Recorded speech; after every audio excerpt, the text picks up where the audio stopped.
Hello everybody and welcome back to my channel. And if this is your first time here, hello, welcome. This is Essential Patience and I am Patience.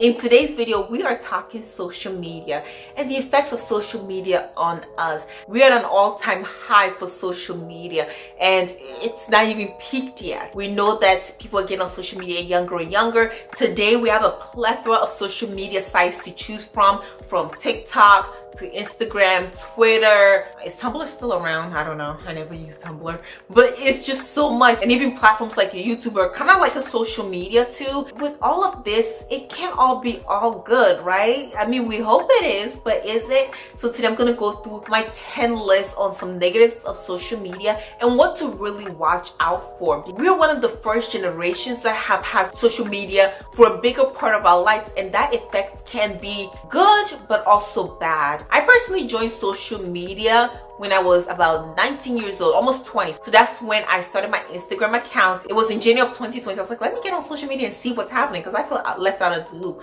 I had a Twitter account for a job. I don't think I even used it. Maybe I posted like job, but that was pretty much it. But my only social media is practically Instagram. Well, you know what? Actually, there's LinkedIn, because LinkedIn, let's be honest, it's now more of a social media than anything else. They're even LinkedIn influencers now. So I've been consistently on social media for less than 5 years, and I can even still feel some effects. So let's get straight into this list. So the first negative effect of social media is neglecting in-person relationships for social media. I think that parasocial relationships with celebrities and even now influencers is an all-time high, which makes you neglect the people who are actually in your life, your day-to-day life, and you're not interacting with them as much for people who are on social media that you don't really know. Don't get me wrong, social media is a great place to find friends, and sometimes when you're going through a hard time, you find people who know you. But let's not neglect the personal relationships in our lives. Let's still try to have a balance between them, because God forbid you get sick today. Are all your followers gonna come see you in the hospital?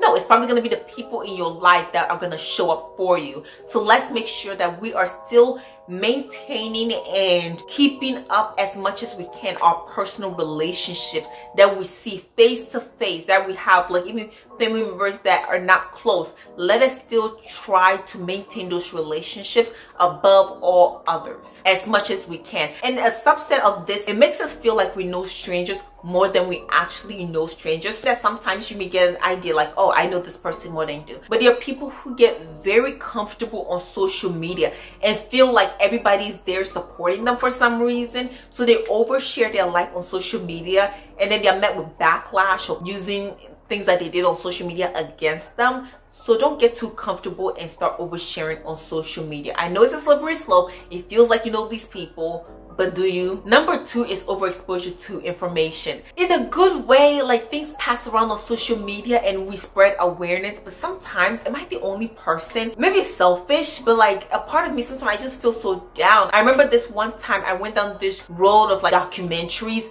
and let me tell you, I remember just for days feeling absolutely depressed. I mean, I was watching documentaries on sex trafficking, the HIV problem in South Africa, mercy, orphans of children, like just so much information. And of course, things are horrible. People get kidnapped. Like, I just felt my spirit just go down. Like, I just didn't even know what to do. I'm like, oh my God, like, what can I do to help? Like, I feel so helpless in this world. And I'm not saying you live in a bubble, but sometimes this overexposure to so much information, like, it just gives you, like, how horrible this world is. It makes me lose all faith. Like, I feel depressed. I feel just anxious. Like, am I safe? Like, it's so hard to live in this world and just get so much information after information after information. It's a lot. And I think sometimes for younger people, especially, we need to limit the amount of information they're able to access, because yeah, you want them to know about this world, and we don't want to live in this bubble, and we want people to go out there and fight for these causes. But sometimes everything in small doses, because it's a lot. Like, you can't fight for everything, and that's what I've come to realize. I can't fight for everything. I just don't have the energy. I don't have that much time. I don't have the lifespan to fight every single cause. So I'm doing the best that I can, but all this information overexposure, I just feel like it sucks the life out of you sometimes. Number 3 is faking it. I mean, people fake it. We all present the best versions of ourselves. For a lot of people, especially trying to sell you something, lifestyle in general, they're not gonna show their bad days as much. Yeah, there are people who now try and show things, but it's all very cultivated.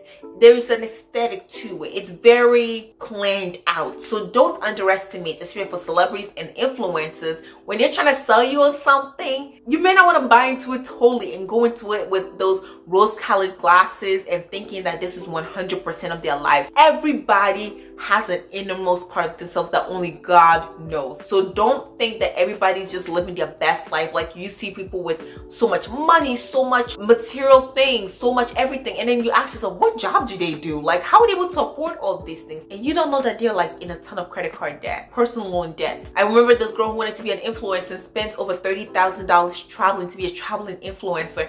Guess where she put that? On credit card. I'm sure I could have been looking at her Instagram thinking, wow, how is she able to travel to all these beautiful countries and feel, you know, a certain type of way? Like, I should be doing this as well and live my best life. But then again, I don't have $30,000 in credit card debt for going on vacations that I could not afford. Number 4 is the feeling of FOMO. And if you don't know what FOMO is fear of missing out. This goes back to the previous point, but let's go in this direction of people just feel like they're missing out on their best life. Like, if you open social media on any given day, you will see people just living their absolute best life, or what seems to be. Everybody just seems to be doing a lot of exciting things, and that may make you feel a certain type of way about it. You're thinking, oh my god, like I have a 9 to 5, I'm working Monday through Thursday or Friday. For me, I work Monday through Thursday for the most part, and you just feel like you're getting left out. Everything you see is not true. You could just be missing out on a bunch of debts that other people have. That's what you're missing out on. Not going on things and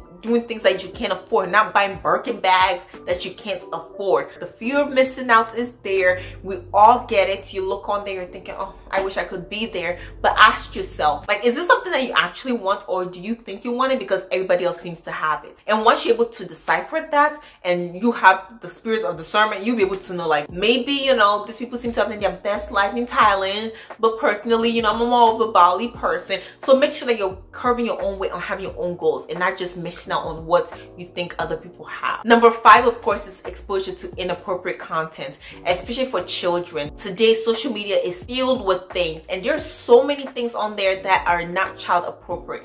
And there are a lot of social media laws coming into place. Like, the laws are so behind. Where is the parent supposed to control things, up to what point, and where does the law takes over? And with the history of children being victims on social media, I don't know where that line crosses. Like, whose responsibility is it? And that's going to be a big issue that the lawmakers and policymakers are going to figure out, and we as people should put our voices in there. There's so much inappropriate content on social media and on the internet in general that kids are accessing way beyond what they should be able to access. With that, if you have any young children, if you have young siblings, make sure that you're protecting them. But you put yourself out there and you don't know what somebody else is using that content for. Even if you mean it in the most innocent way, we just don't know. Number 6 is cyberbullying. And cyberbullying is such a huge thing. It's grown over the years. I mean, it happens on every single platform. And a lot of them are trying to crack down on it, but it still happens.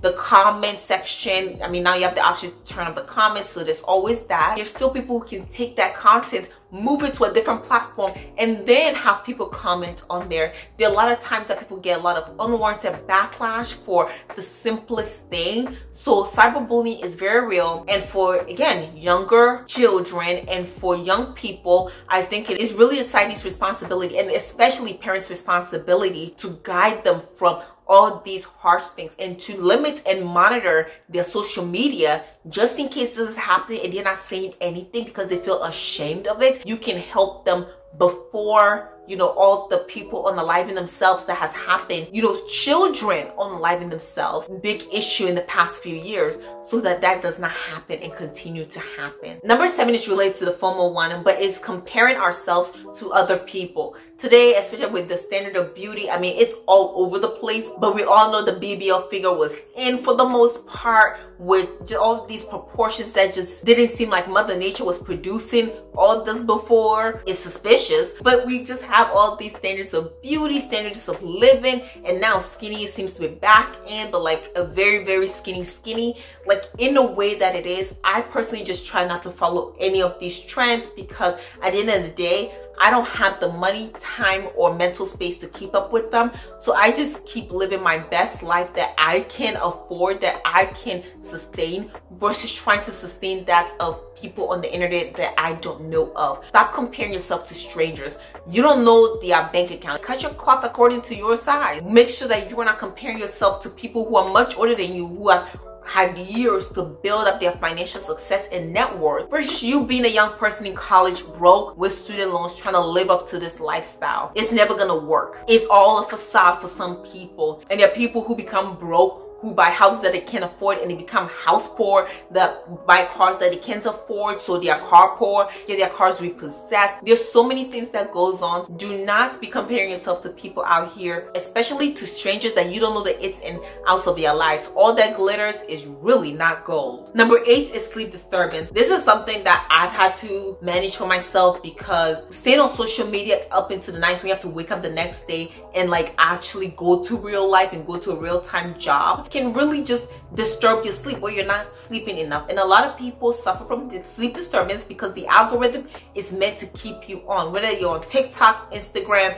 YouTube, anyone, like it is meant to keep you on. So it keep recommending you. You have to have the self-control to say no, this is enough, it is time for me to sleep. Set time for you to sleep every single day, and that really helps. Personally, I try to be in bed by 10 p.m. and when I'm in bed by 10, like it helps because I'm not dragging on, and when I wake up early in the morning, I feel refreshed and I can go to work, the work that actually pays my bills. Stop staying on social media that does not pay your bills and just spending so much time and energy and eyeball real estate, because at the end of the day, you have to make sure that you're taking care of yourself. Without the adequate amount of sleep, you are not going to thrive the way you should. And so it's very important that we prioritize our sleep and stay off social media when it's time to sleep. Number 9 is the decline in mental health. Yes, social media has made mental health and mental illness very widespread, and spreading information and destigmatizing it, or on the way to destigmatizing it. Still, social media has shown to decline people's mental health, whether that comes from comparing yourself to strangers or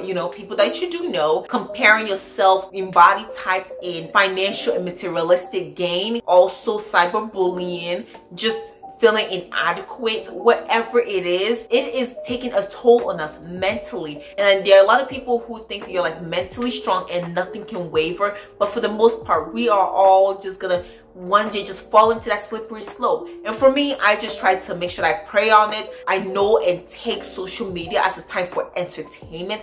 So I really understand that when I go on social media, this is not me trying to expand my critical thinking skills. I'm not trying to go for world-changing advice. I mean, if it happens, it happens. But I take what I see at face value and as entertainment, not as something to live by and not as a standard for my life. Prioritize your mental health. And if you need to take a break from social media, do so, because at the end of the day, it's your mental health. You have to live with you 24/7. So make sure that if you need to take a break from social media, if you need to delete a social media platform off your phone forever or for some time, do that. And for me, sometimes I think certain social medias you just probably should not go on. If you've heard people say it and the effect, don't go on it at all. So I stay off certain social medias, and I try to keep my social media total to a very small minority. So really, I'm only active on Instagram and now YouTube, if you count that as social media, and that's practically it. I try not to overextend myself in everything, just like breaking down my mental health. And number 10, of course,